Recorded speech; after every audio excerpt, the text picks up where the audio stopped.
Good morning, everyone. I'm back from break, and on today's show, we'll have a Phil's Day Off segment, and actually, there's quite a bit of interesting game news to discuss this morning. But I can't help but feel like there's something else going on today. As if there may be some sign around here that something could possibly be going down. Feeling a little stiff this morning. Let me just stretch.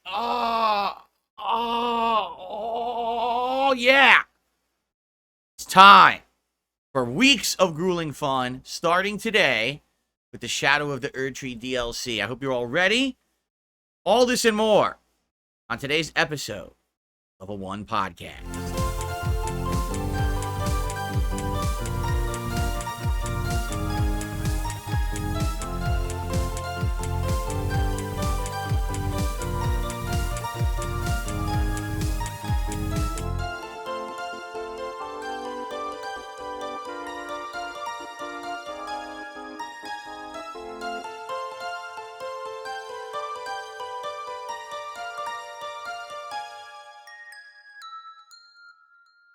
Alrighty, everyone. Good morning.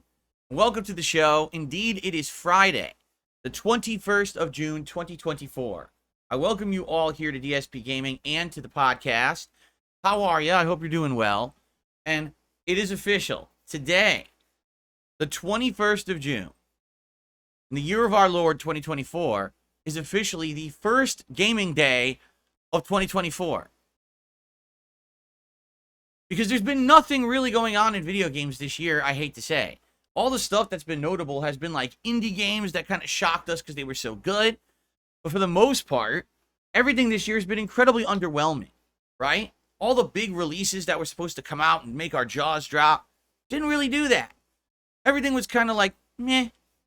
So, today, I really feel this DLC, Shadow of the Erdtree, is like the biggest thing going on in gaming right now. This is the one where everyone is excited for it. Everyone is talking about it. Everyone is playing it. Collectively, the gaming world is watching, listening, and enjoying. We haven't had a game like that yet this year. Usually there are multiple AAA releases or giant hyped games that get that vibe, and there has not been that at all during this entirety of the 6 months we've been playing. So finally today, we could feel like the community is together, ready to enjoy, right? In addition, it just so happens that today is the first full day of summer here in the United States, and the temperatures are appropriate. Here where I live in Washington, we are going to have a high heat day. I have my air conditioners pumping full blast here today, ready to go. I'm also excited because unlike previous outings, today I'm on my new setup for Elden Ring. I have better quality visuals for me, and you guys are also going to get higher bitrate, less blurring, less pixelization, no frame drops, hopefully. It should be a smooth experience playing this DLC for the next several weeks as I go through it. So I am very happy to be joining you all today with this. Finally, we get something that's high priority that everyone wants to see and play. It's just been a while. It's just so crazy that, you know, for example, just think off the top of my head last year, right? You had Hogwarts Legacy. You had the Resident Evil 4 remake.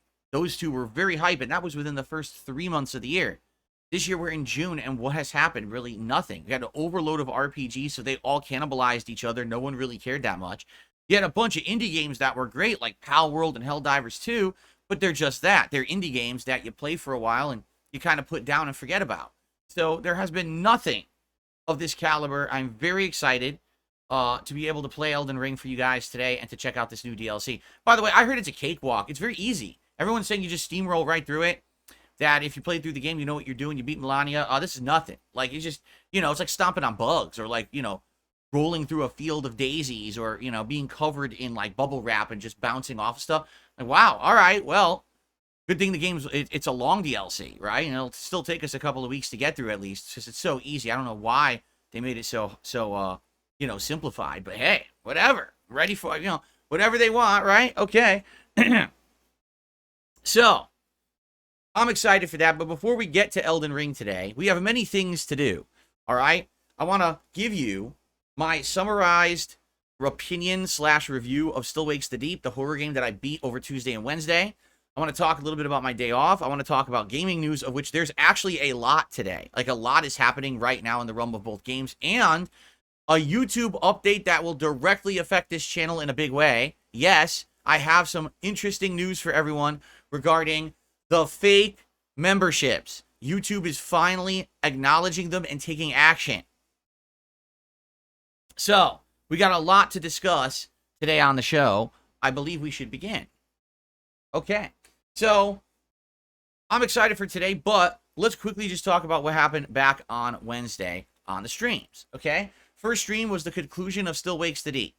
So, if you didn't see the playthrough yet, I want to give a brief summarization and or review of it to let you know if it's worth your time. Okay, first of all, Still Wakes the Deep is on Game Pass. So if you have Game Pass, it's a no-brainer. You should check it out. If you're not getting Game Pass, all right, and you're thinking of buying the game, be aware that even if you do everything in the game, it's still around 5 hours long.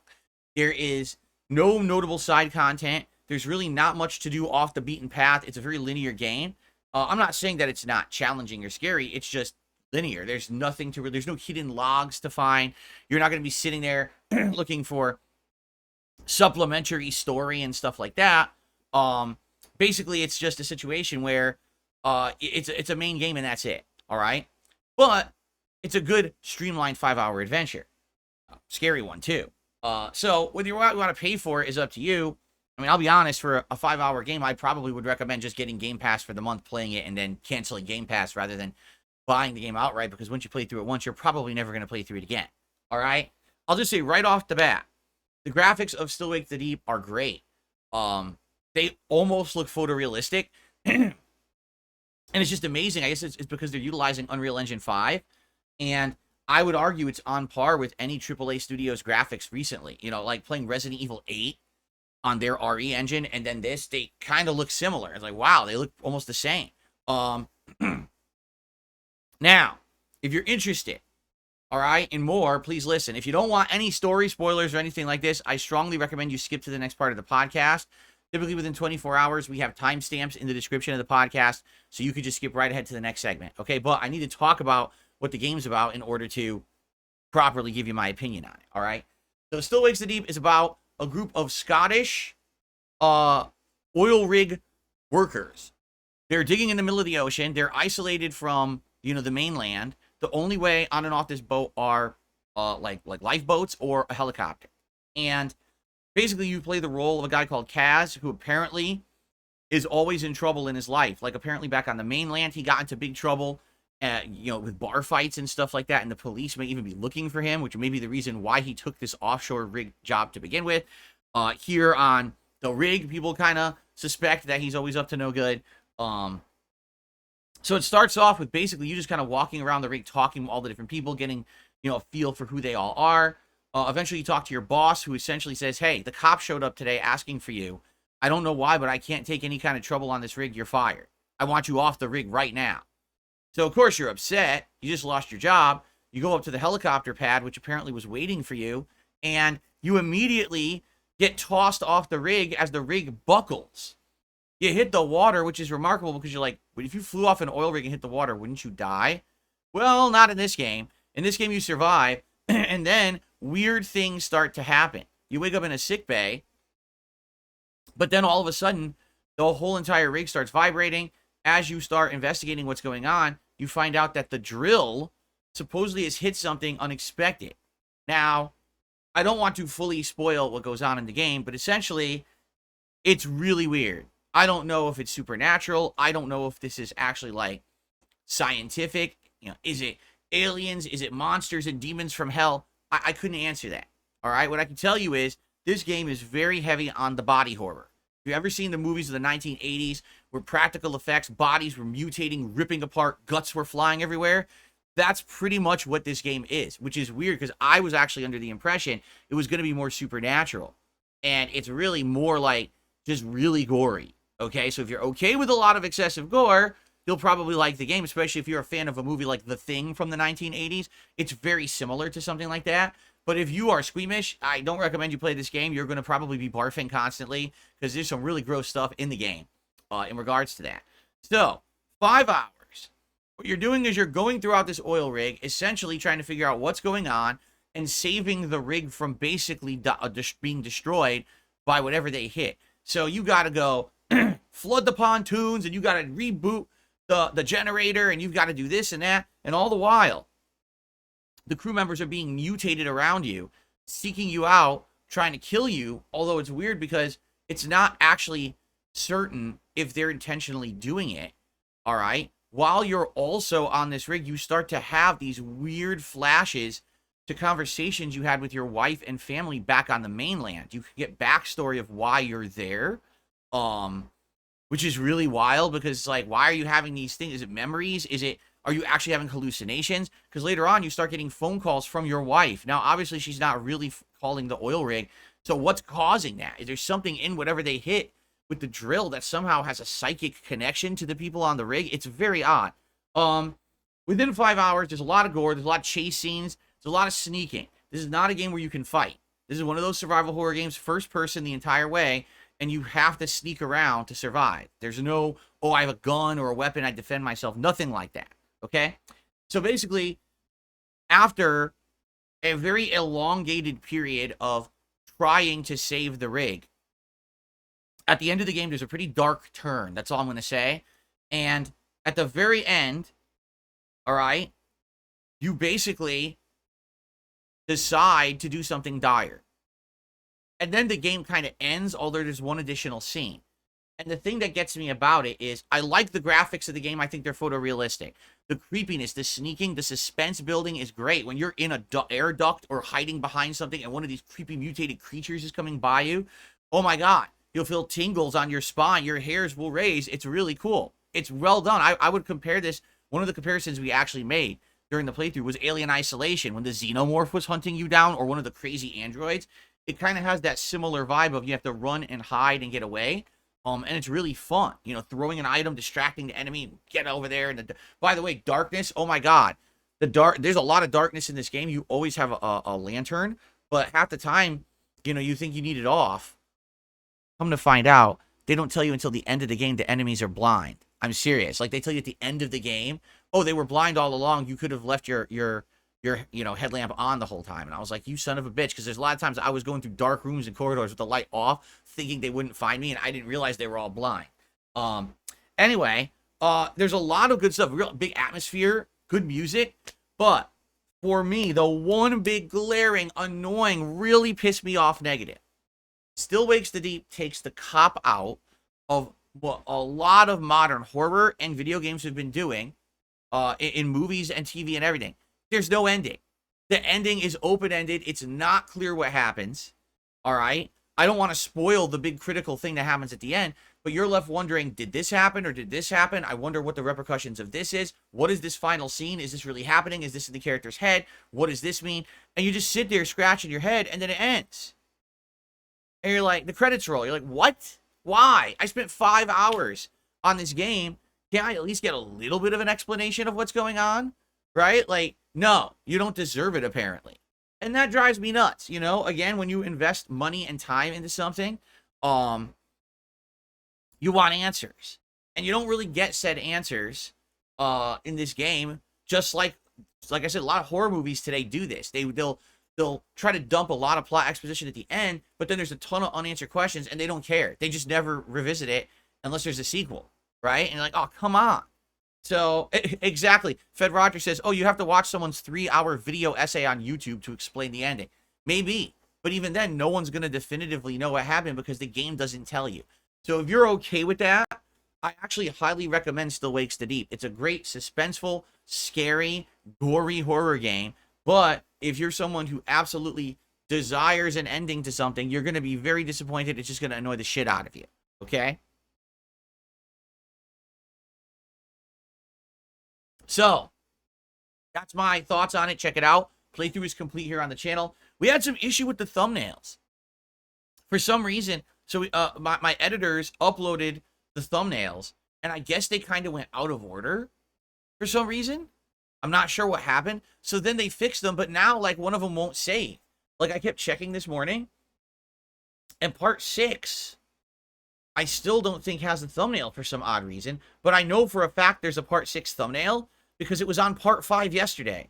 So I have no idea what's going on with the thumbnails. It's not a big deal. YouTube launched this new feature for everyone. It's now open for everyone. The triple thumbnail feature. What does that mean? It means when you upload a video, you can now assign 3 different thumbnails to any given video.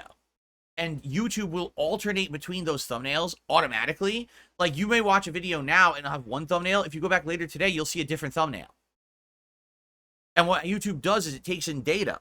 Like, when you saw the thumbnail, did you click the video? Did you watch? How long did you watch? It's going to rank that data, and based on whichever thumbnail was the best performing thumbnail, it'll then assign that as the main thumbnail moving forward. It's an interesting premise if you trust YouTube. Do you trust YouTube? I mean, every single time YouTube launches something new, something goes horribly wrong because they don't test anything. So I'm really not confident that this system will actually work in any given capacity. Maybe that's why part 6 thumbnail doesn't even show up. I don't know. Okay? So, well, I guess we'll see what happens. I spoke to my editors, and basically, listen, I'm a little time guy. I'm not a big time dude. I don't think that having 3 different thumbnails on my videos is going to help my viewership. I'm being honest with you. Maybe if I was someone who's bringing in tens of thousands of views or more on each video I uploaded, it would be a big deal. For me, I'm so small time, I don't think it's going to matter. What do I bring in? 2 extra viewers because of a catchy thumbnail? It's stupid, right? So I don't think we're going to be sitting here editing 3 different thumbnails per video moving forward. We'll probably just have the one, but it's a nice feature to have for those who are interested in it. It should be live for everyone as of now.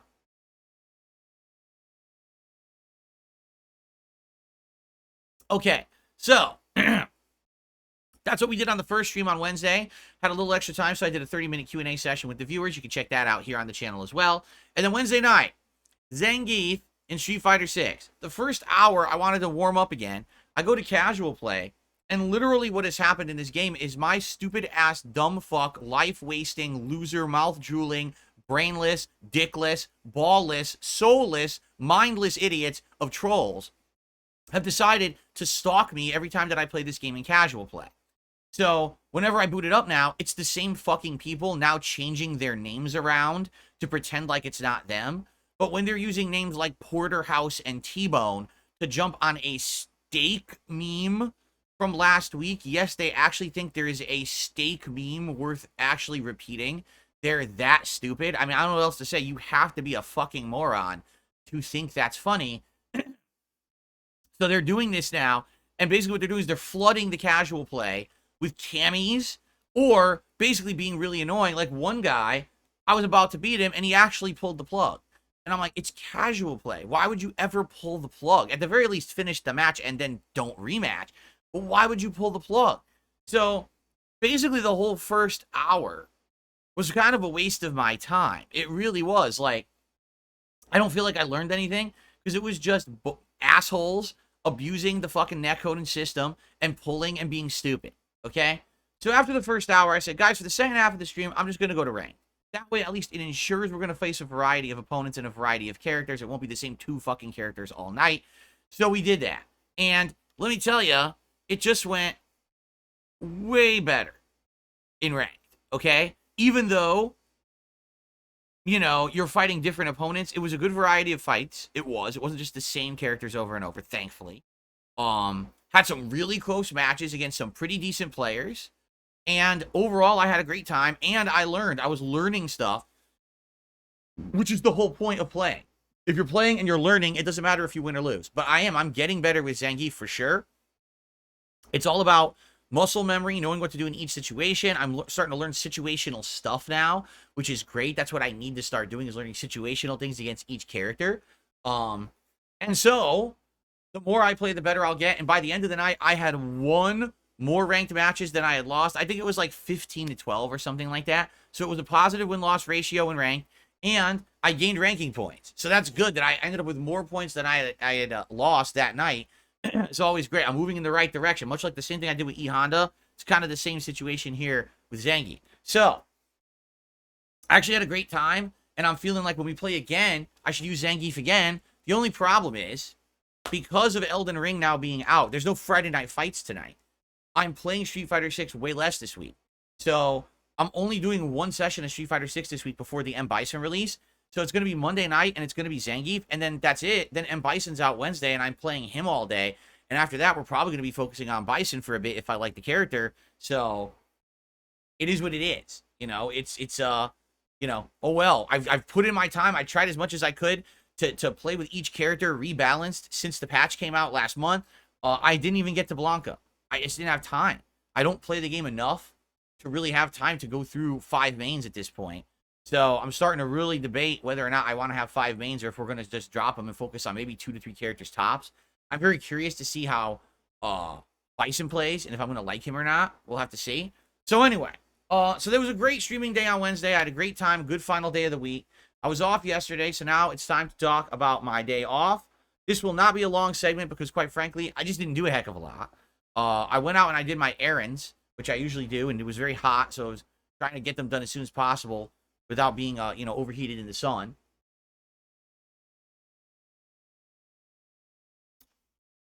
But I came home, spent time with my wife. We watched a ton of BattleBots. We really like this BattleBots Fight Night show.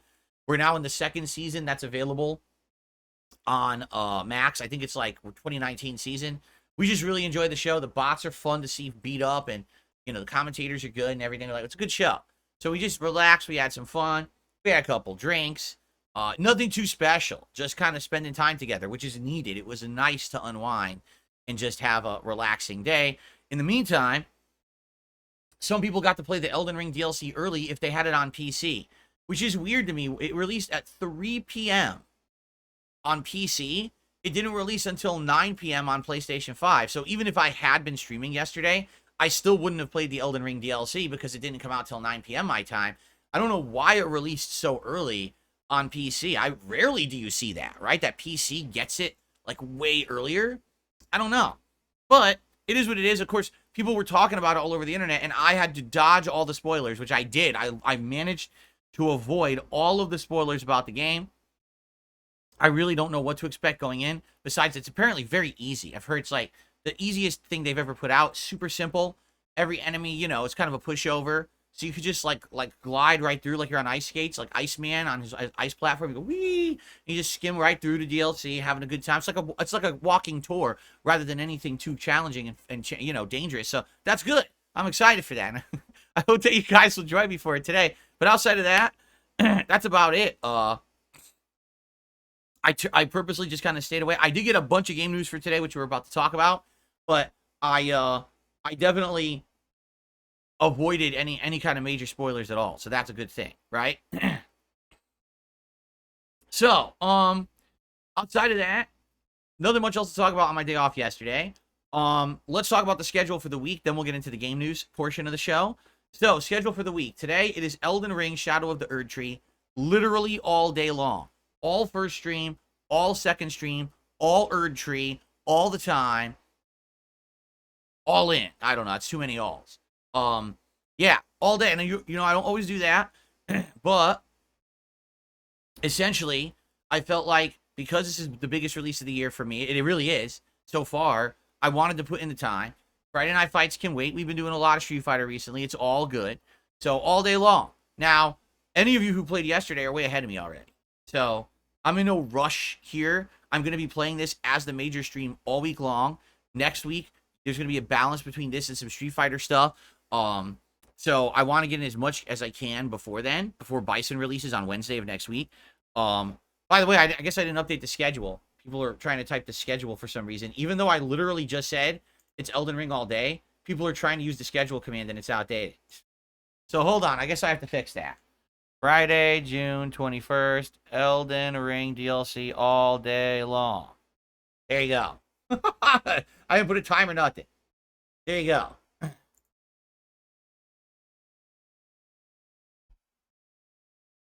Very simple. Okay. So today, Elden Ring all day long. First stream now. Second stream tonight, 6:45 p.m. Pacific time. We're going to get around 5 or more hours of Elden Ring in today. Tomorrow, Elden Ring on the first stream. And tomorrow night, Stardew Valley chill. And you know what? After having played it 5+ hours today and 3 more hours tomorrow, I think I'm going to need the chill. I'll probably be like, yes, I get to sit back and relax now for a couple of hours with my audience rather than, play this insanely easy cakewalk of a DLC. So it'll be perfect. All right. Sunday is React Day. Okay, Sunday, reacting all day long. It's going to be DSP versus the Internet Clip Show on DSP React on the first stream, and then on the late stream, Retro React finishing up Rise of Nightmares over on DSP Throwback. And once we finish reacting to Rise of Nightmares, we're going to have extra time because there's only about an hour left. So then we're going to swap over and we're going to continue with the Dark Souls React that we were doing months ago. Makes sense to continue it now, considering that Elden Ring will be the hypest thing. It'll be cool to be reacting to an old FromSoft playthrough while playing a modern FromSoft game, right? Very nice. So Monday, more Elden Ring DLC, and then Monday night is going to be Street Fighter 6 Zangief. Tuesday, more Elden Ring DLC, and Tuesday night we'll do more Stardew Valley. And then Wednesday is the release of M. Bison in Street Fighter 6. So much like we did with Akuma, I'm going to be purchasing the character, and we'll use him all day long. We're going to see what's up with M. Bison on launch day. Hopefully I can learn him fast, and maybe I can take him into ranked and even get master. Because with Akuma, what I really felt happened, I had the momentum. I had him on the way to master. But then when I started playing with ranked, I had all that input delay. This was before I fixed my graphical issues and got the new capture device and everything. So because of that, I felt like I was playing underwater, and I just couldn't get him past 5-star diamond. It was just every match was like sluggish, and I couldn't do shit. Now I'm going to have the better setup, hopefully with Bison. Maybe I can even get Bison as a day 1 master, which would be really, really cool. Hopefully I do well, but I don't know how he plays. I literally have not seen Bison gameplay at all. I haven't paid any attention. So I'm going to be going in cold into this on Wednesday, and we'll see, how that goes. Now, next week, we will balance Elden Ring with other things. It's not just going to be non-stop Elden Ring forever, but obviously, I wanted to play a lot of Elden Ring this launch week while the hype is big and everyone wants to see as much of it as possible early on. Next week, it'll basically be Elden Ring on day streams and balance it with different stuff at night. Some nights will be Street Fighter, some nights will be Stardew. We may every once in a while alternate and split it up with like a day of Fallout just for variety. We'll see how I want to do with that. I'm not sure.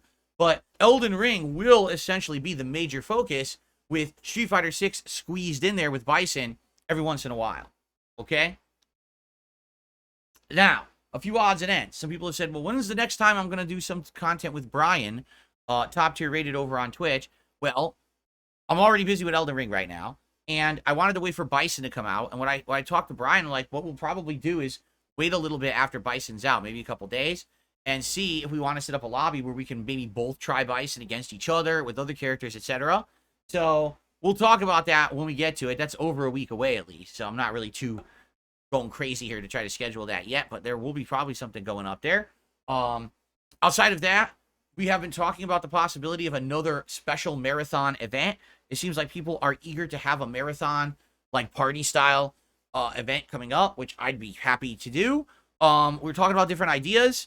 Maybe it's just going to be like a summer bash-style party where we do a variety of things. Perhaps I could try out that new Nintendo World Championships game coming out and do some challenge runs in that. Maybe do some random online play in various games.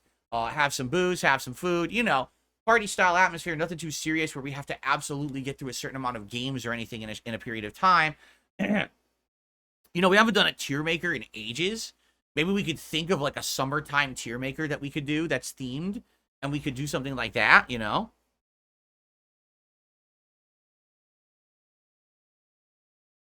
So let's continue to think about that. We won't get too heavily into it today because I got a lot of news to cover, and I know you guys want to get to Elden Ring, but let's keep brainstorming that and figure out when would the best time to be to do that. Maybe late July, maybe early August, I'm not sure. Also, keep in mind, the Great Migration is coming. What is that? Well, the Great Migration is the fact that I'm going to migrate from my 10-year-old aged PC to my wife's PC over the course of the summer. This will hopefully increase my abilities to do things on that PC, including being able to use a Stream Deck device, which I've had sitting around for several years, donated by a fan, but it doesn't work with Windows 8, which is what I have on that PC. Having the capability to possibly go with higher quality. Maybe I could do 1440p on-demand video and streams. Right now, you're watching this stream at 1440p, but it's actually just an upscaled 1080p. I might actually be able to broadcast at full 1440p. So that would be pretty neat. You know, basically, there'll be some great things in addition to what I already am doing. So I'm happy for that, and maybe, you know, we'd be able to do it sooner rather than later, but I don't know, because it really depends on how long it takes for Elden Ring to finish. I want to get the Elden Ring DLC done before I start doing hardware upgrades, and if something goes wrong, then I can't finish something. You know what I'm saying? So I figure, let's do Elden Ring. Let's do this Bison content in Street Fighter 6. Let's get to a point where maybe we're ready to start new content. And, you know, there's been a lot of discussion about what that would be. Would it be System Shock Remake? Would it be me going back to a game that I had already started and resuming it? Would it be this new version of Riven that's coming out? I don't know if you were aware, but there's a new remake of Riven coming out that maybe would run on my mini PC, but I'm not sure. I don't know. There's all these options, right? So, let's all talk about this over the next month. We can talk about all these events and things coming up and start to plan them out. But I know today everyone just wants to talk about this DLC, so that's what we'll talk about, okay? All right. So without further ado, because we have shout-outs to do and everything today, people are going crazy, which I appreciate. I think we want to start with the game news. Let's get the news out of the way. We have a lot of game news to discuss today, guys. So let's get right to DSP news. Here we go. We're off. First of all, humongous update. YouTube is going to cancel all premium subscriptions bought using a spoofed location. The platform is cracking down on subscriptions where the sign-up country doesn't match user location. I'm going to read this word for word. If you used a VPN to purchase a YouTube premium subscription in a country where it's cheaper, your subscription is on the chopping block. Over the past few days, several people who used the trick reported their subscriptions are all canceled. The workaround involves using a VPN to change your location to a country where YouTube Premium is offered at a lower price. For example, YouTube Premium costs $13.99 a month in the US for ad-free access to videos, YouTube Music, and offline downloads, but just $1.05 per month in Argentina. Sound familiar? But now it looks like YouTube is cracking down on subscribers who don't actually live in said countries. In a statement to The Verge, YouTube spokesperson Paul Pennington says the company has systems in place to determine the true location of a user. In instances where the sign-up country does not match where the user is accessing YouTube, we're asking members to update their billing information to their current country of residence. He doesn't actually say if they started automatically canceling subscriptions, though. So, this is in regard to YouTube Premium, meaning when you pay $14 a month to remove all ads from YouTube, to be able to get YouTube Music, to be able to download videos and watch them offline. I actually have that, okay? I have that right now, and that's how I get ad-free YouTube for things like when we do the React show and stuff like that.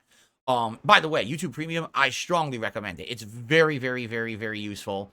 It helps out content creators. If you watch any videos or streams on a channel and you have YouTube Premium, essentially you're paying the creator a little bit of money for their content. They get credit as if you were watching all the ads on the channel. So it's nice, okay? It helps out everyone in the community. Anyway, so YouTube is finally acknowledging the fact that people are using VPNs to buy these things at a discount. So just think of it this way. It's $14 for YouTube Premium, and they're getting it for $1 because they're buying it through Argentina. So again, if my memberships here on this channel are $3.99, do you see the discount that they're receiving? They're receiving an insane discount. So they're probably paying, what, like 20 cents? Not even for the membership.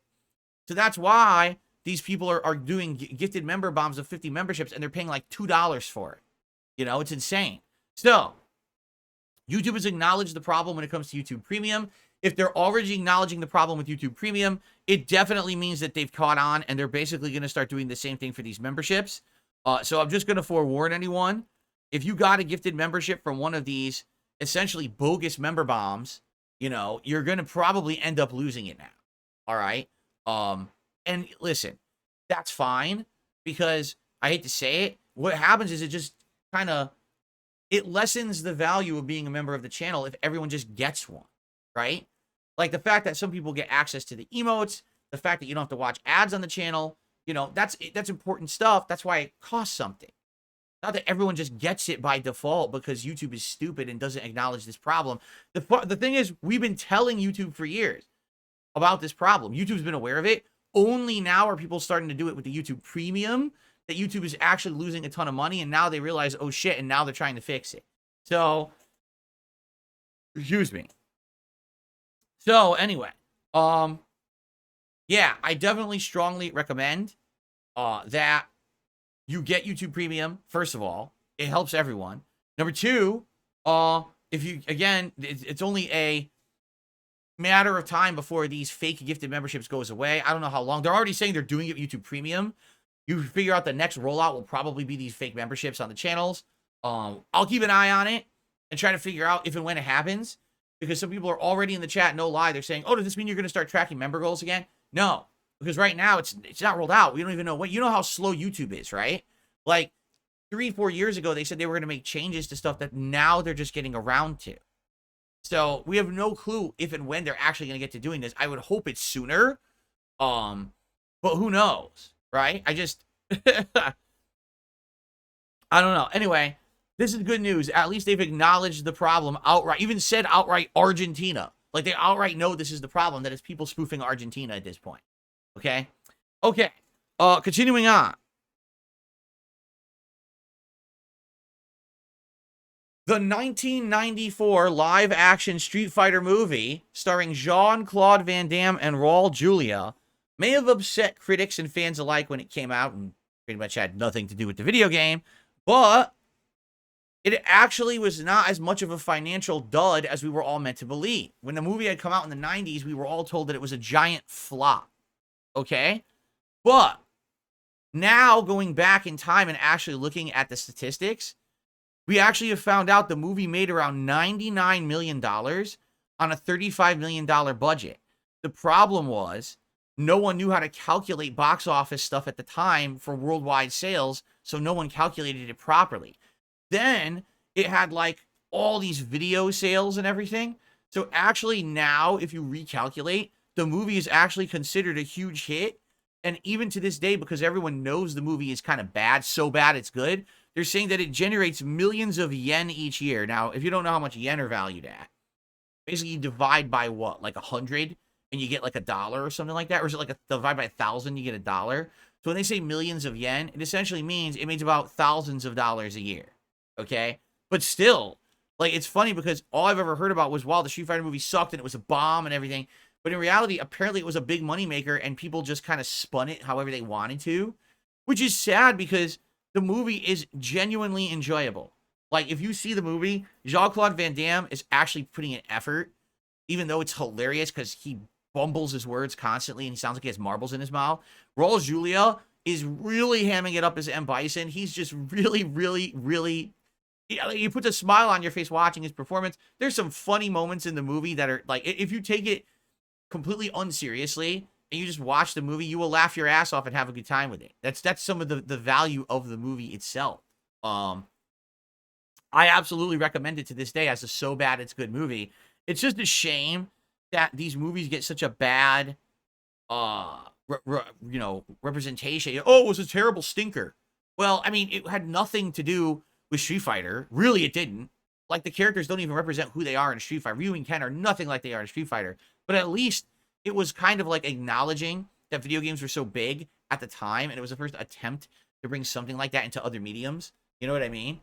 I mean, if you really want to talk about something that was bad, go watch the Street Fighter cartoon. Okay?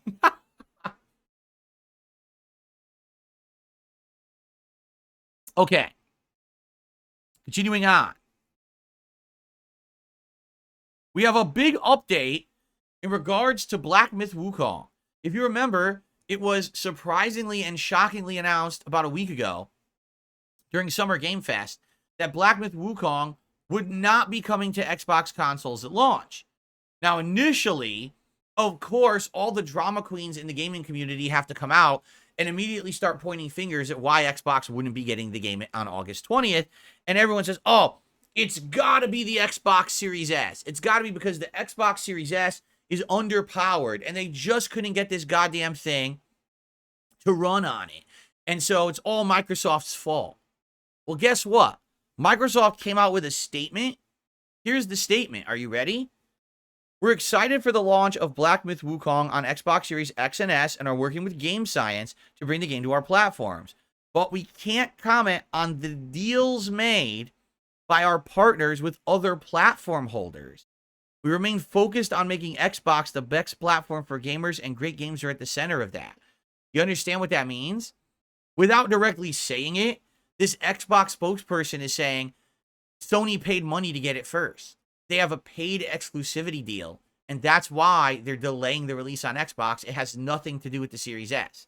So, if that's the case, quite a lot of people in the game space have egg on their face because they were 100% blaming Xbox and Microsoft, saying it was their fault for having underpowered hardware, but in reality, it's a shady behind-the-scenes exclusivity deal.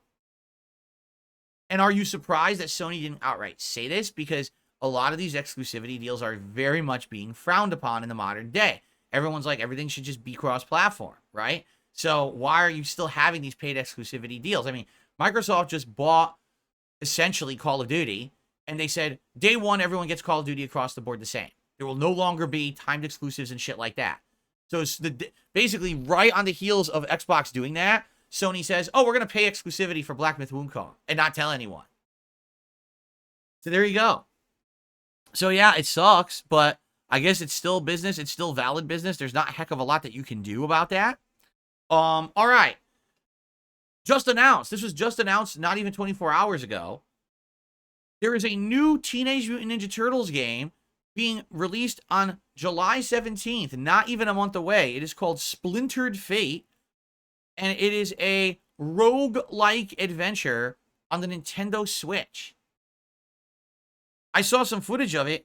It literally looks to me like Hades. So it's Ninja Turtles Hades. That's fascinating. Why it's on the Switch, I don't know. I don't know if it's going to be available on other platforms. I couldn't seem to find that information. If it's just on the Switch, I feel like that's going to, like, way underpower it. You know what I'm saying? Like, if this game were cross-platform, you'd probably get a pretty decent sales, but if it's only going to be on the Switch, I mean, you're going to get some people to buy it, but that's really isolating in my opinion. Like, I'm interested in it. I was looking at it, I was like, it doesn't look that bad at all. The graphics look decent, and the gameplay looks fun. It looks like Hades with Ninja Turtle characters. So I'm like, oh, this could be really good, actually, but it's only on the Switch. I mean, I could play it. I have a Switch, but I'm just wondering how much appeal it's going to have. So I'm kind of interested in it. I don't know if you guys are. I'm actually going to put it on my calendar for next month. That's probably right about the time that we'll be wrapping up things like this DLC and you know, playing a ton of Street Fighter 6 and stuff like that. So maybe it's something that we would want to consider. So TMNT Splintered Fate, July 17th. There we go. Cool.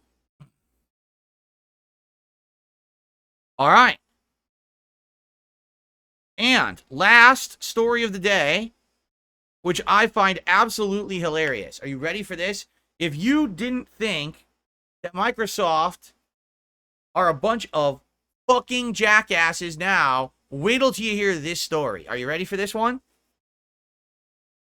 Head of Xbox Gaming, Matt Booty, was interviewed. And during the interview, he was directly asked to his face, what do you have to say about closing Tango Gameworks, a studio that just a year ago released the hit game Hi-Fi Rush? You greatly praised the game. The game is so good you even are putting it cross-platform, but then you've closed the studio. What do you have to say about that? Are you ready? Because here you go. You're going to love this one. Trust me on this one, all right? If you want to know a guy whose name is fucking appropriate. Just because there was a lot of work that went into delivering Hi-Fi Rush, which was a great game and did well for us, I think the thing to be considered is that for us, it's as much looking forward at a situation as much as it is looking back at one certain game. There are a lot of things that go into success for a game. What leadership do you have? What creative leadership do you have? Is the team the same team that shipped something successful previously? We have to look at all of those things together and ask ourselves, are we set up for success moving forward? And while there are many that have been factors or situations that previously led to success, They may not all still be in place as you look at what you're doing moving forward. So if you have no idea what Matt Booty is trying to say, all right, he is alluding to the fact that Tango Gameworks used to be led by Shinji Mikami, the former creator of the classic Resident Evils, right? The original Resident Evils, the GameCube remake, Resident Evil 4, and all those. Now, if you don't know, Tango Gameworks made The Evil Within 1 and 2. The Evil Within 1 was a huge hit. Even though, admittedly, I felt the game was kind of too linear. Didn't really have much in the realm of, like, side content. It was just a lot of, like, standard kind of Resident Evil 4-ish gameplay in parts. I still think it was a fine survival horror game. It actually had a bunch of DLCs that did well. And then they made The Evil Within 2. And if you're not aware, The Evil Within 2 flopped. And you might say, well, wait a minute. If The Evil Within 1 was such a huge hit, why did The Evil Within 2 flop? All right, well, let's see. It had better graphics. It had more gameplay elements, including entire side content areas to explore with side stories, new kind of gameplay, new puzzles, creepy atmosphere. It still had an incredibly scary plot line. It actually had a definitive story and ending, unlike the first game that was insanely open-ended and you didn't know what was happening by the time it finished. This one actually had a definitive ending that made sense, and it didn't actually end up needing 2 to 3 DLCs to answer the questions of the game. So where did it go wrong? Well, the answer is very simple. It didn't. It didn't go wrong at all. The problem was the game wasn't marketed. At the time that Evil Within 2 came out, almost no one even knew the game was coming out. With Evil Within 1, the game was massively marketed. I saw advertisements physically in stores. I saw them all over different places. There was billboards. There was internet advertising out the ass. You knew Evil Within 1 was the horror game to play that year. Evil Within 2 got like none of that. So it was just like, well, just, you know, ride on the laurels of the name Evil Within 1 and hope everyone buys 2. Problem is, things change. And in a few years after Evil Within 1, there had been other horror games, right? Resident Evil had actually come back to the forefront after being known as kind of like losing its way. It had returned to prominence. And so a lot of people just thought Resident Evil when they think horror. And so you needed to basically market the crap out of this game and basically push it in a way. And they did not. Bethesda failed the Evil Within 2. They really, really did. They messed it up. They should have been advertising, pushing. They did none of that. So Evil Within 2 flopped, not because it wasn't a good game, but because people didn't even know it existed, and other games ended up overshadowing it because of it, and it didn't sell. Okay? What ended up happening then was Shinji Mikami was upset. He was like, we made a great game. No one paid attention because the company I'm with sucks. We're owned by a bunch of dipshits. And he said, fuck this, I'm leaving, and he left. Rightly so. If he's making great games and no one plays them because the company he works for doesn't fucking promote them, why would he continue to make games no one's going to play, right? So he left. Then they went and made Ghostwire Tokyo, which was a flop. Why? Because Ghostwire Tokyo was supposed to be Evil Within 3, but Mikami left. When Mikami left, they had to completely retool the game from the ground up to change it into something different, and it ended up being underwhelming because of that. And then they made Hi-Fi Rush. And by the way, do I really have to say it again? Does anyone remember when Hi-Fi Rush released what Microsoft did? They didn't advertise it. They literally shadow dropped it. They announced out of nowhere during a Microsoft showcase event or Xbox showcase event, oh, by the way, this game is live right now. Go play it on Game Pass. And everyone was like, what? But you just presented the game for the first time. Yeah, just go play it. And actually in interviews afterwards, when they interviewed the game developers of Hi-Fi Rush, they expressed incredible frustration, saying their game had been in development for many years, and Xbox/Microsoft refused to promote it. They wouldn't tell anyone the game was even being made. So whose fault is that? So here's an interview, all right, essentially from Matt Booty. And what Matt Booty is saying is, well, we didn't have confidence in Tango Gameworks anymore after Shinji Mikami left. You know what I'm saying? We just don't think that they're going to put out games that are big sellers anymore. In reality, the reason that Tango Gameworks games haven't been big sellers is because Microsoft hasn't fucking promoted their games. They keep them a secret. and shadow drop them. So how would anyone get hype or interested in your game when you don't fucking tell us that it's coming out or promote it at all? You have to put some effort in. You can't just expect everyone's going to magically know about the games coming out just because they exist. So literally, he's the head of Xbox Gaming. He's directly responsible for the fact that Tango Gameworks games are flopping. And he says, well, once Mikami left, we just fired them all after the fact because their games probably aren't going to sell. We have no confidence anymore. He's the reason the games didn't sell. He's still employed. He's still getting tons of money. He's probably getting bonuses because he ran the company incorrectly. And then he laid off the people underneath him who were suffered because he didn't promote their games. Right? What the fuck? I don't get it. I just don't get it. How are shareholders so stupid? There are shareholders right now who know that this leadership is terrible. How are they not holding them accountable? When Matt Booty does an interview and says, we got rid of Tango Gameworks because Shinji Mikami left, he left because of you. You fucking nitwit. He left because you didn't promote Evil Within 2. And it flopped. You fucking buffoon. And you're in charge of Xbox Gaming? Like, what? Do you see what I mean? Like, they have a bunch of fucking clowns running the ship over there. It's a clown car. Fucking Bill Spencer, fucking Sarah Bond, Matt Booty. They're all a bunch of fucking morons. They don't know what they're doing. And they just blame everyone else. How do you not look at yourself and say, all right, listen, we screwed up. All right? We made a mistake. The games were not selling because of us. So now we're going to change that. Instead, no, we'll just get rid of you. Wow. How do you think the people at Tango Gameworks felt when they were putting out all these great games and no one was playing them because Xbox refused to promote them? Right? It's like, what the fuck? I just don't get it.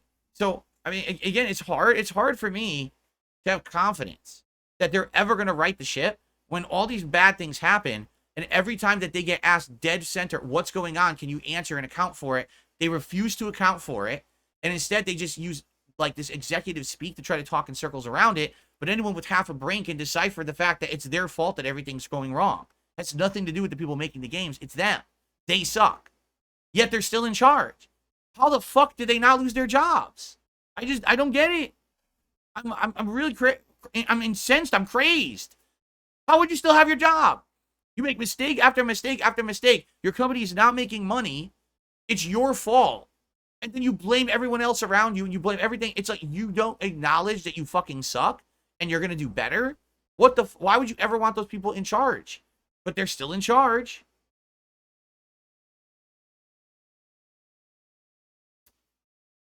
I don't know, man. I don't know. So now, moving forward, yeah, I'm very skeptical that Xbox is ever going to really do anything crazy to turn this thing around, which is really sad. You know, I wish. I mean, I used to have faith, but these guys just seem like jokers now, right? Like they're fucking sitting there in positions of power, and they have just stop doing interviews. Like if this is the shit you're gonna say in the interview, just stop doing interviews because we're smarter than you think. We know what you're saying. You're a moron. We know you're saying Shinji Mikami left, so we dumped the studio. We didn't have faith in them, but the reason he left is you. You're the reason. Oh my god. Anyway. That is gaming news for today, everybody. All right, we have an incredible amount of shout-outs to do today. So we're going to get started. And if you'd like to contribute, thank you very much. I will give you a live shout-out right now. We start off with Brian27. 23 months as a member of the channel. Thank you so much for that. And he says, Elden Ring hype. My first few hours have been awesome. I'm very, very glad to hear that.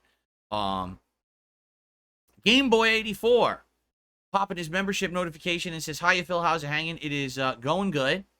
And I'm excited to see what it is. I've stayed away from spoilers. Okay. Jared Jackson. 15 months as an ultra member and supporter of the channel. Thank you so much, Jared. He says, best of luck with this DLC. I have beaten Moog on my original PC playthrough back at launch, but I'm playing on PS5 now with a different build, and his second phase is kicking my ass. It is annoying, especially when he gets all his health back. Shout out to... Wait a minute. What does this word mean? You know what? I'm just going to fucking ignore it because I think that this means something bad. Captain DCW, 37 months as a super supporter. Thank you, Captain, for supporting the channel. And Jack Vani became a member this morning as well. Thank you for the new membership, Jack. I appreciate that very, very much. Cool. Okay. Now, on the tip side of things, we start off today. Hold on. Load, please. We start off today with a small contribution. Darren, this morning, first tip, sent a $123.45 tip. Yes. Thank you to Darren. A $123.45 tip. Let's get an animation going for that one. Huzzah. Hold on. I don't know if this is going to work. It did work. Never mind. Cool. An incredibly generous tip from Darren. Let's go ahead and get him up on the leaderboard. Let's read his message. And obviously we have a few rewards to discuss based on that.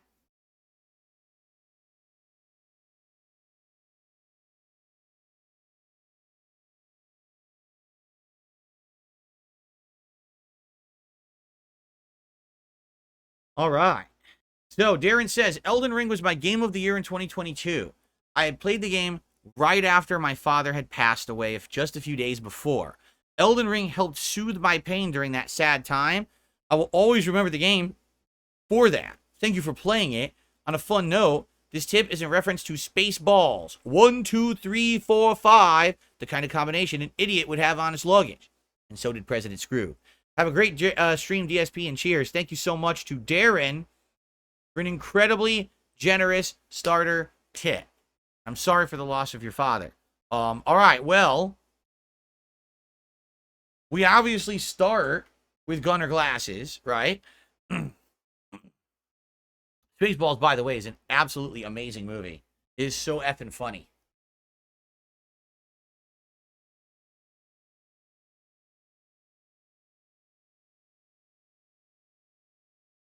Although I'm hearing rumors that they're going to make a Spaceballs 2. I'm serious, which I don't support in any way, shape, or form. I don't think they should be making Spaceballs 2 at this point. You know, Mel Brooks is still alive. He's very elderly at this point. I have no confidence that he's going to have any kind of direct involvement with the actual making of the movie. Maybe he'll be like a producer, but I doubt he'll make the movie. I don't think we should have other people making Mel Brooks movies. So, I'm very upset. No, just think about this. All the actors that aren't going to be in it, right? Like, a lot of actors have passed away. No Joan Rivers, no John Candy, right? So, I don't even know. I really don't even know what the fuck the movie's going to be. If they were going to make this movie, they should have made it 15 years ago, you know? 20 years ago. Anyway, let's continue. Oh, wait a minute. We need a hat. What am I doing?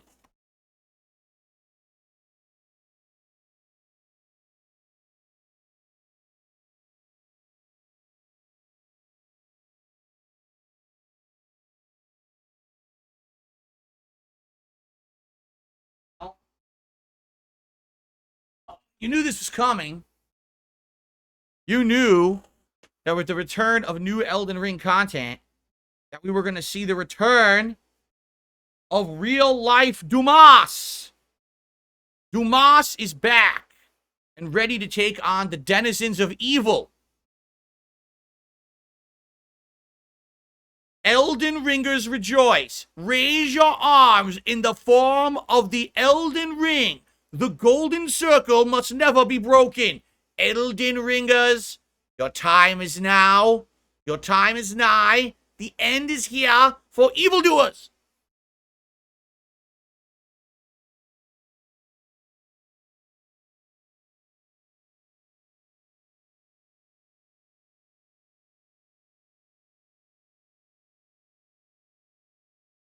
Let's continue. I received a $5 tip.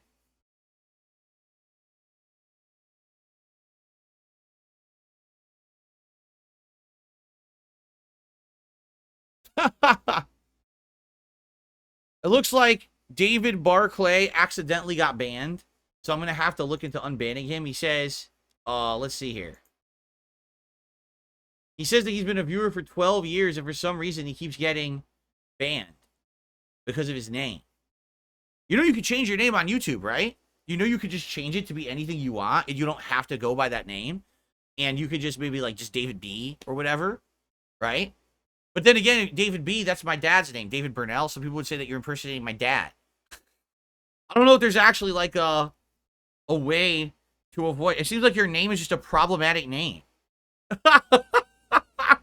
It's a very problematic name, right? So let's see. Let me see if I can get him unbanned. Shit.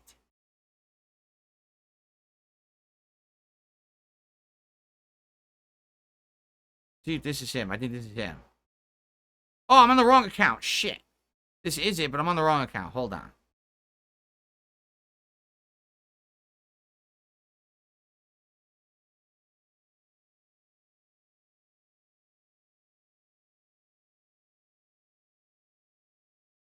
Like, why don't you actually make your name what your name is on YouTube? The guy's name on YouTube is completely different.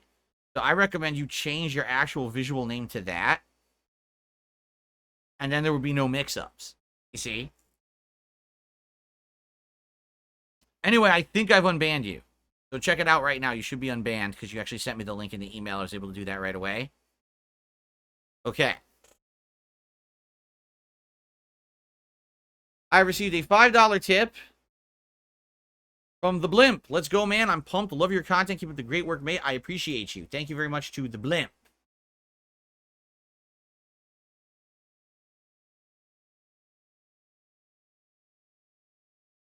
Cool. Oops.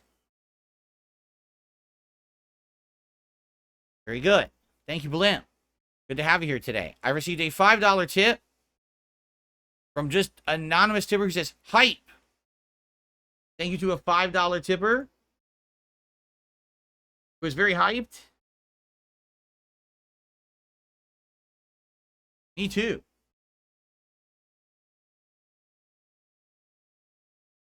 Did the animation play? It did. I couldn't see it right away. Okay. And then I received a $2 tip from Chocoboko. Nice to catch you playing Elden Ring. Little unfortunate. I had to sell my PS5 this year, but no big deal. Watching your stream is the next best thing. Let's go. Well, I'm sorry to hear that. Maybe one day you'll get one back. You never know, right? Never say never. And happy to be bringing you this DLC. You know, in as much capacity as I can. I know that I can't just play it full-time, nonstop, you know, for weeks to get through it right away. But being that it's so long, this is cool. It means we can enjoy this together for a long time, right? We'll be doing a lot of it, like 5 hours today, 3 hours tomorrow, 3 hours Monday, 3 hours Tuesday. So just within the first, you know, week, I'm playing like 14 hours out of this 30 to 40 hour DLC. So pretty darn cool, right? I'm happy to be able to do that. So excellent. All right. For now, we've gotten all the contributions shouted out, but oh, what's going on, Jade? How are you? He says just wants to say hi today. He doesn't know if he's gonna stick around. What's up, Dark Souls Master? How are you today? Darth Gullbox says I don't remember what build you had in the main playthrough. In the main playthrough, I had a lot of like physical build stuff, but then when I got to Riker, I got his Blasphemous Blade, and essentially I swapped from like these various different, I had the big sword that caused lava and stuff. I switched from that to the Blasphemous Blade, and then pretty much for the rest of the game I was using the Blasphemous Blade, which is the blade that absorbs some health when you hit on criticals. It takes like a big chunk and gives it back to you. His special abilities, he slams it in the ground, this big wave of like fire shoots out, and if it hits, it'll knock down the enemies. And I was actually using that to like to kill bosses and stagger them and stuff. That Blasphemous Blade was really, really good. And essentially, I just jump R2'd the fuck out of everything in the game. Jumping R2 or jumping heavy attack is so broken in Elden Ring. I don't know if they've fixed it, but it was so broken in the original Elden Ring. It was super duper good. The second run, I didn't even do that at all. Like, I almost never did jump R2. I did all kinds of different stuff, mostly based on magic use. And then near the end, I'm a hybrid. where I've got the magic. I can either do the physical magic with the stones, or I could do a lot of the glintstone magic, or I got the Dark Moon Blade, so now I could use physical as well, and the blade's really, really good when you charge it up with magic build. So, you know, I have a more versatile build now to start the DLC with. Much better than just jump R2ing everything in the game. All right, so we have some extra time. If you guys would like to tag me in chat and talk, I'm open to any topic right now. We still got a little bit of extra before we jump into the DLC. What do you guys want to... Oh, by the way, one quick thing. So I installed the DLC this morning. I booted it up because I just wanted to make sure it was going to work. And it did work. There's 2 new things. Number 1, from now on when you get new items, they show up in a new menu. Holy shit. It took them how many fucking years to realize when you get a new item, you don't want to sift through a menu of hundreds of items to find it. You just get it sorted automatically. You can see new items. Holy shit. Excellent. 2 thumbs up. And number 2, you get this side ring emote. Instead of just doing the ring over your head now you can do it to the side like this as well. So there you go. Excellent. Outside of that, so I boot the game up, and I was wondering what graphical modes the game has on PS5, because remember, right now I'm much better graphical quality than I've ever been before.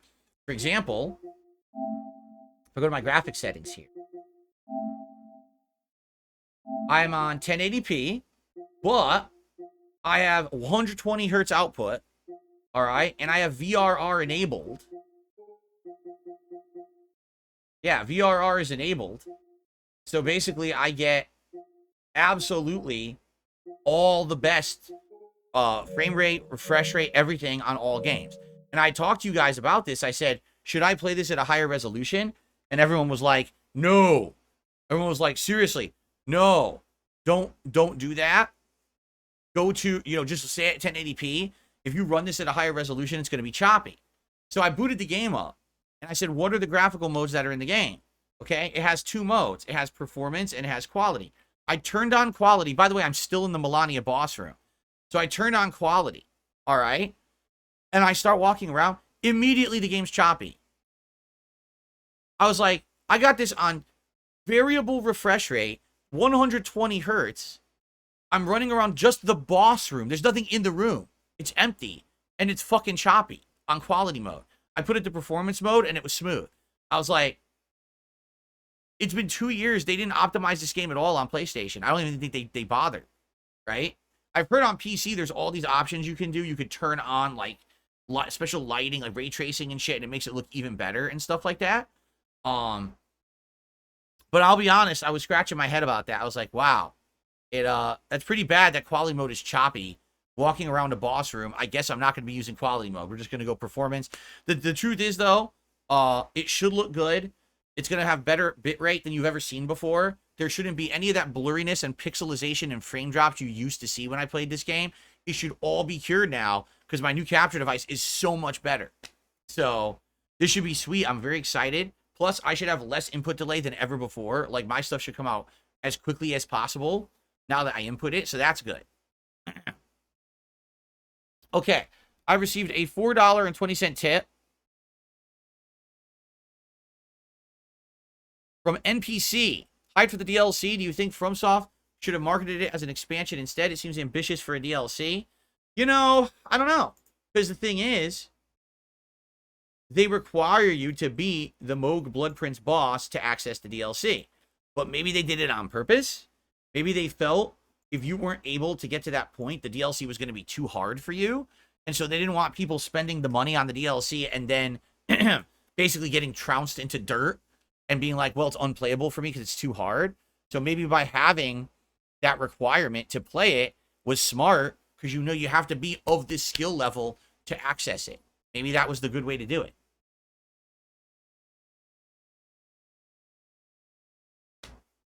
I don't know. I received a $1 tip.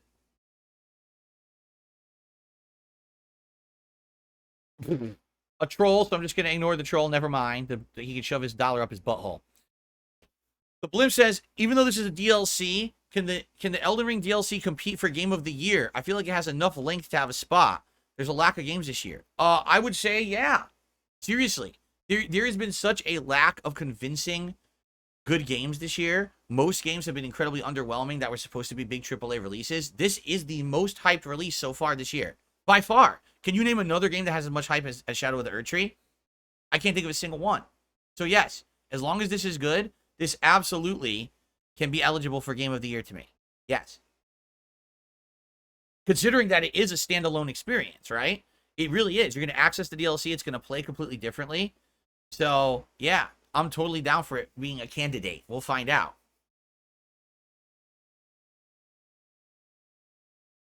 Who was my favorite player growing up? Football, baseball. I didn't follow football. In baseball, it was Darryl Strawberry and Howard Johnson of the Mets. And that was it, because that's what I followed as a kid in sports. Cracker Jacks, how you doing? He says, good to see you're excited for DLC today. Indeed, I am excited. I'm very happy to be playing it. How long approximately is the DLC? I don't know, but the rumor was 30 to 40 hours. But who knows? You know, especially me, I'm an interactive streamer, so it may be longer. I don't know. I definitely see us playing this 2-3 weeks at least. Seriously, like this is gonna carry us definitely into July. There's so much, and I'm not gonna be playing it every day. We're gonna have React Day on Sunday. We're gonna do Street Fighter 6 on Wednesday for M Bison. There's gonna be other things alternated, so it's gonna be a lot of content, and it's gonna be fun. Darth Gallbox says, with almost no competition, maybe there won't even be a top 10 game of the year for Countdown this time. Now, here's the deal. I definitely feel like all the games are backloaded this year for some reason. Like, for example, now that all these events have happened and we're getting release dates for all these games, right? Like, just listen to the list of games that have dates. You ready for this? So, Black Myth Wukong, Visions of Mana, Star Wars Outlaws, Quidditch Champions, Stalker 2, the new Astrobot game that's a full-length game, Warhammer 40k Space Marine 2, Zelda Echoes, Silent Hill 2 Remake, Metaphor, Dragon Ball Z Sparking Zero, Sonic X Shadow Generations, Call of Duty Black Ops 6, Life is Strange Double Expanse? It's supposed to be Double Exposure. I spelled it wrong. The new Mario and Luigi Brothers game, Avowed, Dragon Quest 3 Remake, Assassin's Creed Shadows, Microsoft Flight Sim 2024. Then keep in mind there's games that don't even have release dates, like the new Dragon Age game and stuff like that. They just say fall. So, I mean, that's a lot of games there that all have potential to be great. I'm certainly not saying they're all going to be great. I'm just saying there's potential they could all be very good. So I think it really is a backloaded year where the first half of the year was very underwhelming. I feel like right now is really the start of gaming for this year. And now we're going to start pushing through the rest of the year with great stuff. That's my feeling anyway. Wow. A ton of contributions are coming in. I'm going to shout them out. X Shooter just did a super chat. He says, I hope Black Myth is good. I'm hyped for that. I hope so too. Obviously. The more good games, the better. I received a $20.91 tip. That is a very odd amount. Time to play some arbitrary DLC for some arbitrary game today. Anyone remember the podcast on the game's launch day and how Phil referenced the game he played that day? It was one of the best and most positive podcasts you've ever done. Yes, well, we all know that this DLC is incredibly simple, easy. It's made for small children. Basically, they want preschoolers to be able to play Elden Ring games now. So they've made the play school level easy mode DLC that we're going to be playing today. I'm very happy because, as you know, I've already been so stressed out by the main game. You know, I beat Melania in 2 hours. It was very challenging. So I'm so happy to now be playing the easiest DLC possible, right? So that we can just turbo right through it. So thank you very much. I appreciate that. Very generous tip. That gets us to our next tier. Now, here's the deal. All right. I'm going to wear a vest, but I'm going to pick the vest. It's going to match the hat, but it's not going to be the heavier vest because today it's already hot as hell in here.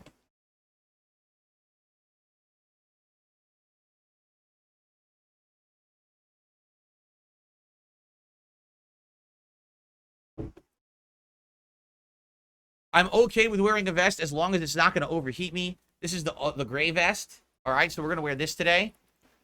I know you guys wanted the platinum, but that one is so heavy. And it's freaking summer. I got my air conditioner blasting, maximum blast here. All right, so I'm going to wear one that I'm not going to be fucking sweating bullets during the course of the... And by the way, if I do sweat bullets, I'm taking it off. I'm doing what's best for my health. All right? I actually need... If this DLC is as easy as everyone says... You know, I'm going to have to be hyper-concentrating. You know what I'm saying? Okay, by the way, it's comfy. Wow, this vest is really comfortable. And I never wear it. No one ever asked for this vest. I received a $10 tip from Captain Psycho. It's time for a vest. Not a huge fan of Elden Ring, but I'm here to support anyway. Thank you, Captain Psycho. I really appreciate that. Enjoy this incredibly disturbing animation of me as Blanca. Incredibly disturbing. I mean, even the person in the animation is disturbed. Look. There we go.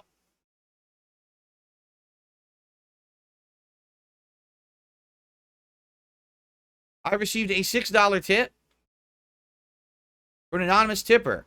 I'm the shadow of the Erdtree fax guy. Sorry I wasn't able to tip the last few days. It's fine. I wasn't here yesterday anyway. The number one thing you can do is track down the Erdtree fragments. Have fun. Erdtree? What the hell is a Erdtree? They actually call it the Erdtree?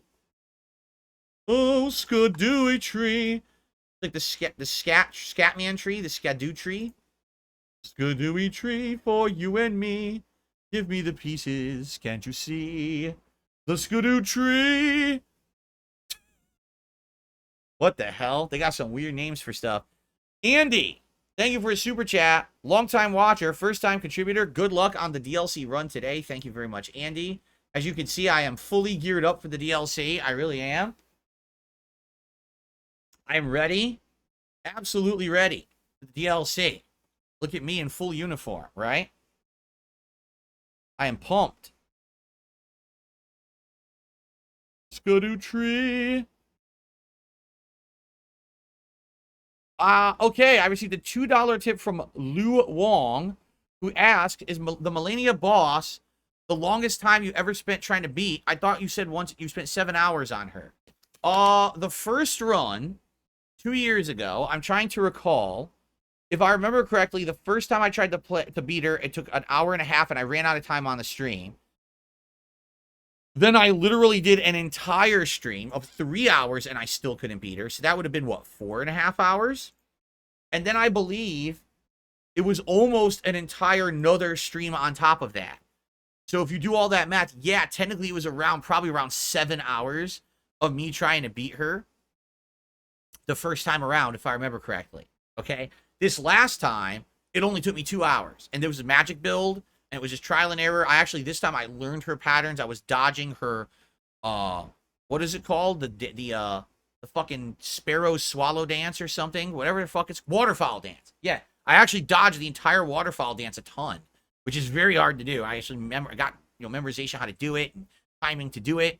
And it was great to actually beat. I felt like the second time I beat her legit. You know what I'm saying? So there you go. Okay. Good stuff. So yeah, but now, is she the boss I spent the most time on in FromSoft Games? I'm trying to think, like, what were the bosses that were the hardest for me? Definitely Champion, is it Gunder? That first boss of Dark Souls 3 that you fight a second time in the optional area. The Champion kicked my ass for like a day. Like, literally, he bent me over on his knee, and he just spanked my bare buttocks for a day. It was very embarrassing, because it's a very fair fight. I never really complained. I was angry in the moment losing, but I thought it was a very fair fight. It's just that I suck, And then after I overcame him, I definitely felt better about it. And then in my second run of Dark Souls 3, I actually beat him very convincingly, only like a few tries. So I definitely got better from there. And then the other one, oh, that's true. Darth Golbach is saying, Smelter Demon in Dark Souls 2, Pontiff Sullivan in Dark Souls 3. Smelter Demon in Dark Souls 2 was a pain in my ass. For whatever reason, he just really dominated me for a while. There's glitches. Remember during that fight, he goes to hit me, and I glitch up into the sky and get stuck in the corner of the room for no reason, and then I fall down due to a physics glitch.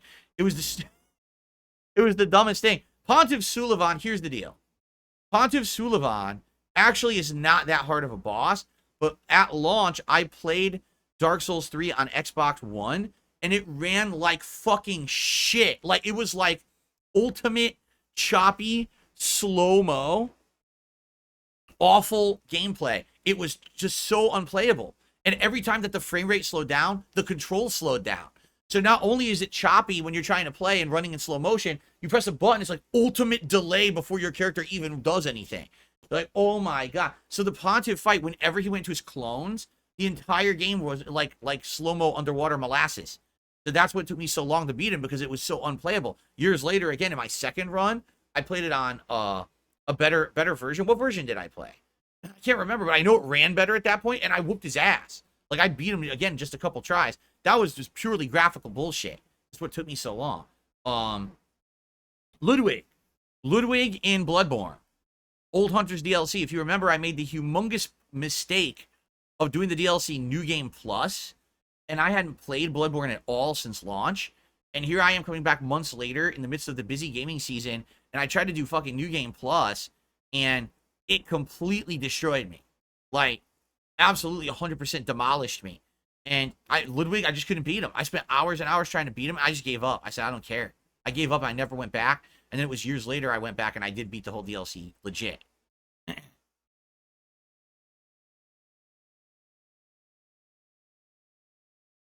Thank you, Apostate Cantus. 21 months as a member. Thank you so much. I think he's doing the Elden Ring emo. Big Mac asked, did I ever play Demon's Souls? Did I like it? Yes. After having played through Dark Souls 1 and quitting, but then coming back years later when I became an interactive streamer and people kind of guided me through it, I gained an appreciation for the game. And once I actually legitimately saw it all, I wanted to play the other FromSoft games. And so people said, what about Demon's Souls? And I tried it, and I actually really loved it. My playthrough was a little different because I grinded off camera. I would go into the stages overnight and just basically kill a zillion enemies and get a ton of souls. And the next day when I played, I'd be like way leveled up. So it was very different than what I do today, which is a natural playthrough.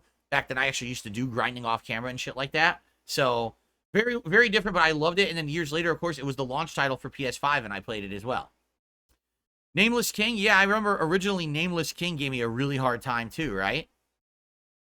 Isn't it true that originally I couldn't beat him? Like in my original run of Dark Souls 3, I could not beat Nameless King. And didn't I go back later and beat him in the second run? Because I couldn't beat him in the first? I think that's the truth. The Blimp says, your Orphan of Kos fight was bloody awesome. 100% you should go back and do another run of Bloodborne next year for 10-year anniversary. Maybe I will.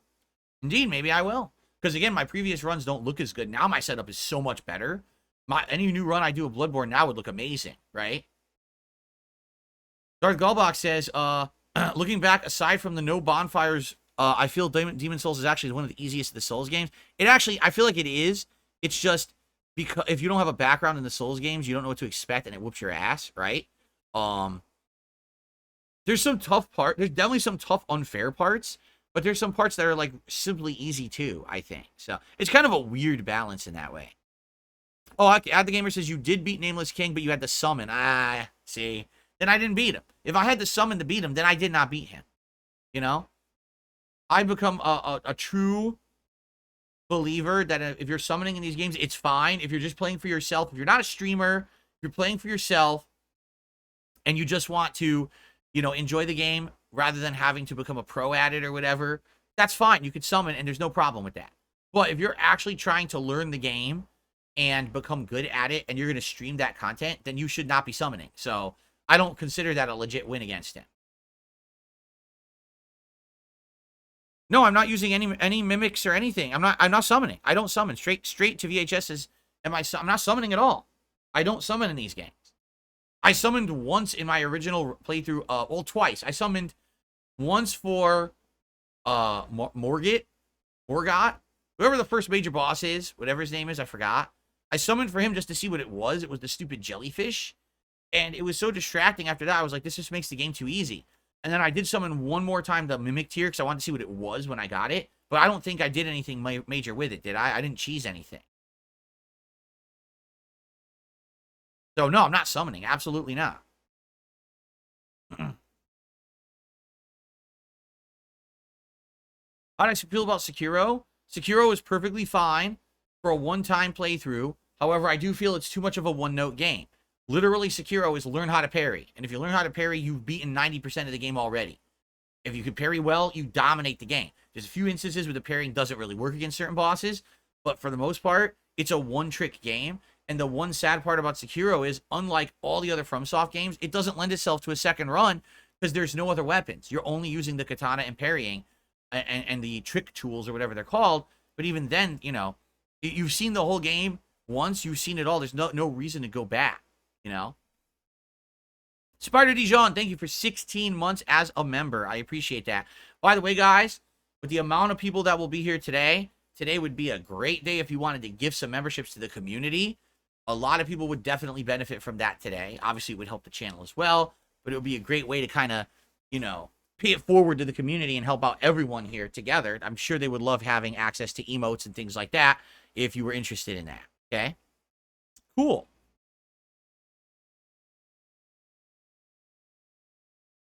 All right.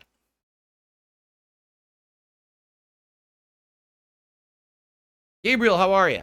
Yes, we are fully ready. Everyone, we even have the emote to use for this playthrough in the chat. We have this emote. You can use it, guys.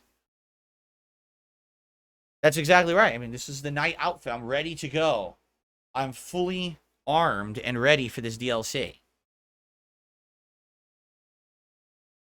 Haha.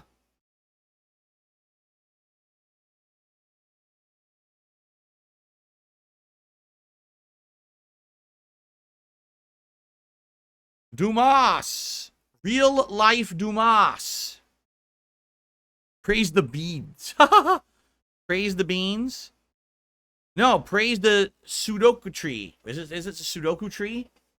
I don't know. We'll find out when I start playing. I don't know anything about it. Praise the Sudafed tree.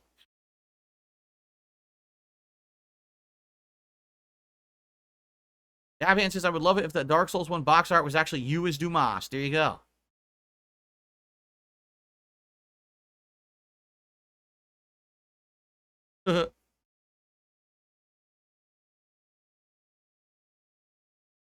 Am I still watching The Boys? You know, I want to. I know a new episode came out, but I fell asleep last night.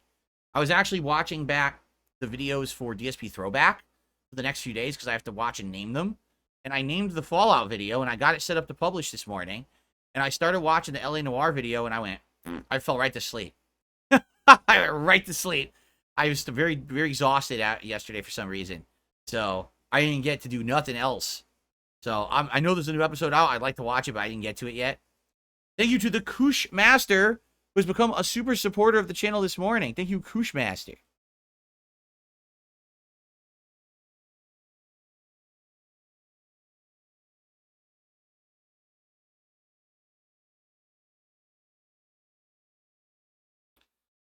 Okay, let's see here. I received a $2 tip from Jack. If I try to get into FromSoft games, which one should I start with? What build should I use? A lot of people argue about accessibility of FromSoft games. A lot of people say that Elden Ring is the most accessible one, but the really reason it's accessible is summons. And if you're summoning, you're not really learning the game. So if you actually want to learn FromSoft games, probably Dark Souls 3. I think Dark Souls 3 is the most accessible. It has a ton of different builds you can use. You can basically take it at your own pace. It never really smashes you into paste at any part. I would say Dark Souls 3. See, 1 is amazing, but man, there's parts of 1 that are fucking hard as shit. And if you don't know what you're doing, it's just really tough. So, I would probably, my opinion is Dark Souls 3. Others might disagree with me. Once you got your bearings in Dark Souls 3, any other FromSoft game you play is just a variation of that formula. Like 1 doesn't have all the mechanics, so it makes it harder, right? 2 is so different with various different mechanics that you have to learn things. Stupid ADP bullshit and all that. But then it has neat things like you dual wield in Dark Souls 2. You can't do that in any other game. Well, I guess until Elden Ring. You know, everyone is a little different. Do I like to chew gum? Absolutely not. I actually do not like to have something in my mouth that you can only chew and have to spit out later, and it tastes gross. So I'm not a gum guy.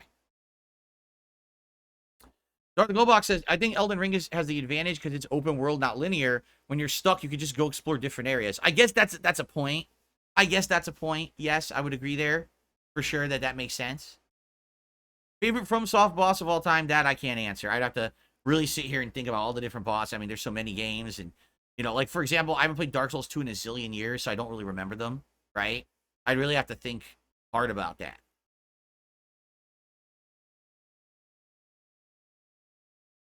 All right. Guys, I want to end the podcast because I do have to use the restroom before we begin today, and I want to get 3 hours of gameplay in. So I'll just say thank you so much. Great podcast, obviously. By the way, happy summer to all of you who are living here in the Northern Hemisphere like me. It has hit. The summer solstice was yesterday. We had the longest day of the year, and I am ready. I am covered in sunblock, and I am ready to go, just like all of you. Thank you all for being chill and fun and a great audience. But we got to get to the game at this point. I know we could just sit here and hang out forever, which I love doing, but we got to get started, right? All right, so thank you all. I appreciate you. Tomorrow, I will give you my first impressions on the DLC after having played it all day long today. Maybe I'll get some noodles and floaties, and we'll play in the sea there. But anyway, thank you guys. See you tomorrow. Peace out.